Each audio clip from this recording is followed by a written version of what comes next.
रात के 8 बज रहे थे और नेहा अपने ससुराल की रसोई में खड़े होकर गुनगुनाते हुए खाना बना रही थी। कितनी अच्छी खुशबू आ रही है इस सब्जी से, वाह वाह।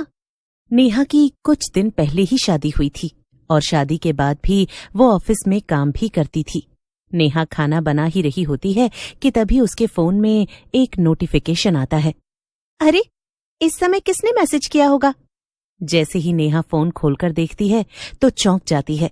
इसके बाद वो जल्दी जल्दी खाना बनाती है और डाइनिंग टेबल पर रख देती है। इसके बाद उसने सबको आवाज देकर बुलाया, मम्मी जी, पापा जी, खाना लग गया है। रोहित जी, आप भी आ जाइए। लेकिन नेहा तो अपने ख्यालों में खोई हुई थी। उसने अपनी सास की बात सुनी ही नहीं। ये देखकर रोहित ने उससे पूछा, अरे क्या हुआ नेहा, इतनी चुप क्यों हो आज? सब ठीक तो है? हाँ बहू, क्या हुआ? थोड़ा परेशान लग रही हो। वो आज मेरी ऑफिस की नाइट शिफ्ट है पापा, इसलिए मुझे 9 बजे तक निकलना होगा और जाने से पहले एक प्रेजेंटेशन पर काम भी करना है, इसीलिए चिंता में थी। नेहा के इतना कहते ही घर का पूरा माहौल बदल गया और रोहित ने तेज आवाज में नेहा से पूछा, क्या नाइट शिफ्ट? तुम्हारी अभी नई नई शादी हुई है और तुम इतनी रात में ऑफिस आओगी? अपने बेटे की बात सुनकर नेहा की सास भी बीच में बोल पड़ी, हाँ बेटा, रोहन सही कह रहा है, रात में जाना सही नहीं। आजकल के जमाने में रात को बाहर जाना सुरक्षित नहीं होता। अरे मम्मी जी, ये 2026 है, कोई पुराना जमाना नहीं है। और वैसे भी ऑफिस में सब लोग होते हैं, मैं अकेले थोड़ी ना जा रही हूँ वहाँ काम करने। और रोहित जी तो मुझे ऑफिस तक छोड़ ही देंगे। नहीं नेहा, वो जो कुछ भी हो, फिर भी मुझे ठीक नहीं लग रहा। तुम मत जाओ, आज छुट्टी ले लो। रोहित की बात सुनकर नेहा ने चिढ़ते हुए कहा, ये आप कैसी बातें कर रहे हैं रोहित जी? ये कोई स्कूल थोड़ी ना है कि जब मन किया छुट्टी ले ली। जॉब है मेरी, जिम्मेदारी है और मैं तो जाऊंगी, चाहे कुछ भी हो जाए। नेहा को गुस्सा होते हुए देखकर घर में थोड़ी देर के लिए सन्नाटा छा गया। रोहित भी एकदम चुप हो गया, लेकिन उसके चेहरे पर चिंता साफ दिखाई दे रही थी। अब जा ही रही हो तो ठीक है, मैं तुम्हें ऑफिस तक छोड़ दूंगा, लेकिन कम से कम मुझे रात में कॉल करते रहना। हाँ हाँ ठीक है, आप इतनी टेंशन मत लो। थोड़ी देर बाद रात के करीब 9:30 बजे नेहा अपने ऑफिस पहुंची। रोहित नीचे से ही उसे छोड़कर वापस घर चला गया। जैसे ही नेहा ऑफिस के अंदर गई, उसे थोड़ा अजीब महसूस हुआ। उसने अंदर एंट्री की और लिफ्ट की तरफ बढ़ी। लिफ्ट का दरवाजा खुद ब खुद खुल गया। अजीब है, मैंने तो बटन भी नहीं दबाया, फिर ये अपने आप कैसे खुल गया? खैर छोड़ो। नेहा अंदर गई। जब वो अपने फ्लोर पर पहुंची तो चौंक गई, क्योंकि पूरे ऑफिस में अंधेरा था और वहां कोई भी नजर नहीं आ रहा था। हाँ, भला ऐसा कैसे हो सकता है? आज सब छुट्टी पर है क्या? फिर अकेले मेरे ही फोन पर ऑफिस आने का मैसेज क्यों आया? ये कैसे मुमकिन है? नेहा जल्दी से अपने कैबिन में गई और उसने देखा कि उसका कंप्यूटर पहले से ऑन था और सिर्फ उसके कैबिन में ही कंप्यूटर ऑन होने की वजह से वहां रोशनी थी। ओहो, ये कैसे खुला रह गया? शायद मैं ही जाते वक्त बंद करना भूल गई होंगी। ये सोचकर नेहा अपनी कुर्सी पर बैठ गई और उसने अपने कंप्यूटर पर काम शुरू कर दिया। ऐसे ही करीब 15 मिनट बीत गए, लेकिन तभी पूरे ऑफिस में एक आवाज गूंजने लगी, किसी के चलने की आवाज। लगता है ऑफिस में बाकी लोग भी आ गए जिनकी नाइट शिफ्ट होगी। आवाज धीरे धीरे पास आती गई और नेहा का दिल जोर जोर से धड़कने लगा। अरे ये क्या? एक काम करती हूँ, मैं ही बाहर जाकर देखती हूँ कि कौन आया है। नेहा उठी और उसने बाहर जाकर देखा, लेकिन पूरा ऑफिस खाली था और वहां कोई भी नहीं आया था। अजीब बात है, शायद मेरा वहम होगा। ये सोचकर वो वापस अपने कैबिन में आई। तभी नेहा की कंप्यूटर स्क्रीन अपने आप ऑन ऑफ होने लगी। बचाओ बचाओ! नेहा चिल्लाते हुए बाहर की तरफ भागी, लेकिन जब वो बाहर पहुंची तो अचानक से सभी केबिन्स की लाइट अपने आप चालू बंद होने लगी। नेहा ने घबराकर चारों तरफ देखा, लेकिन उसे कोई भी नजर नहीं आ रहा था। नेहा ने तुरंत अपना फोन उठाया और रोहित को कॉल करने लगी, लेकिन वहां नेटवर्क नहीं था, इसीलिए फोन लगा ही नहीं। ये कैसे हो सकता है? अभी तो नेटवर्क था।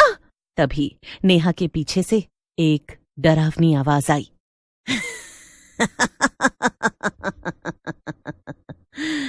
डर क्यों रही हो? आओ मिलकर नाइट शिफ्ट का काम खत्म करें। ये डरावनी आवाज सुनकर नेहा के पैरों तले जमीन खिसक गई। उसने डरते हुए पीछे मुड़कर देखा और अपने सामने एक डरावनी चुड़ैल को देखकर उसकी चीख निकल गई। बचाओ! चुप, एकदम चुप, वरना अभी के अभी तुझे बिल्डिंग के नीचे फेंक दूंगी। कौन हो तुम? क्या चाहिए तुम्हें?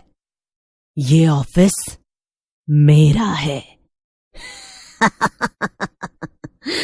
इसीलिए मैंने तुझे यहां बुलाया ताकि हम दोनों साथ में नाइट शिफ्ट का काम खत्म कर सके। तुम्हारा? ये ऑफिस तुम्हारा कैसे हो सकता है? इसका मालिक तो मेरा बॉस है और तुम्हें काम क्यों करना है? तुम दूर रहो मुझसे। चुप, एकदम चुप। कहा ना मैंने, ये ऑफिस सिर्फ मेरा है। लेकिन अब नेहा ने कोई जवाब नहीं दिया और वो सीधा लिफ्ट की तरफ भागने लगी। लिफ्ट के पास पहुंचकर उसने लिफ्ट का बटन बार बार दबाया, लेकिन लिफ्ट खुल ही नहीं रही थी कि तभी मेरे ऑफिस में तू आ तो सकती है, लेकिन मेरी मर्जी के बगैर जा नहीं सकती। समझी? मुझे जाने दो प्लीज। और कहा ना, ये ऑफिस तुम्हारा नहीं, मेरे बॉस का है। ये सुनकर चुड़ैल को और गुस्सा आ गया। नहीं, ये ऑफिस मेरा है, शीला सिंघानिया का। क्या? शीला सिंघानिया?